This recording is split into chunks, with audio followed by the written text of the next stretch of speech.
There are tributes that announce themselves with ceremony, statues unveiled, episodes dedicated, names spoken aloud in reverence. And then there are tributes that slip quietly into the fabric of a story, so naturally that they're almost invisible.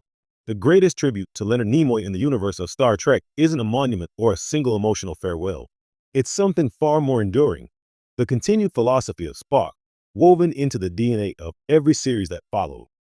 Most fans remember Nimoy for his iconic portrayal of Spock, the half-Vulcan, half-human officer whose internal struggle between logic and emotion became one of the most compelling character arcs in science fiction. But what often goes unnoticed is how deeply Spock's worldview shaped the storytelling approach of Star Trek itself.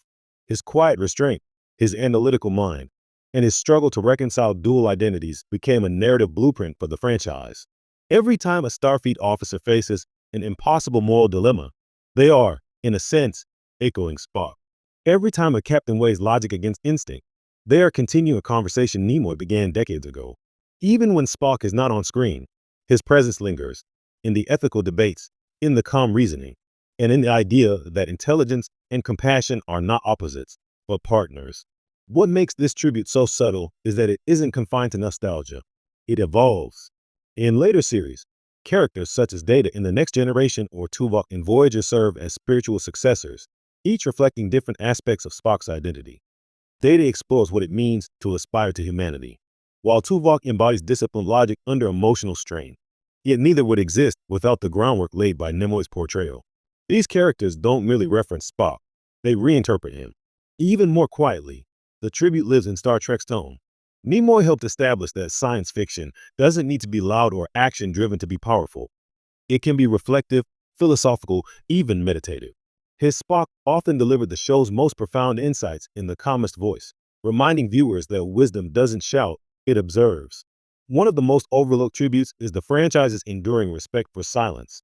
Many modern shows, silence is uncomfortable, something to be filled. In Star Trek, silence often speaks volumes. It allows characters to think, to process, and to question.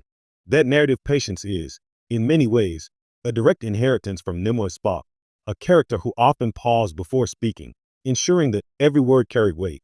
Perhaps the most powerful element of this tribute is that it isn't confined to the past.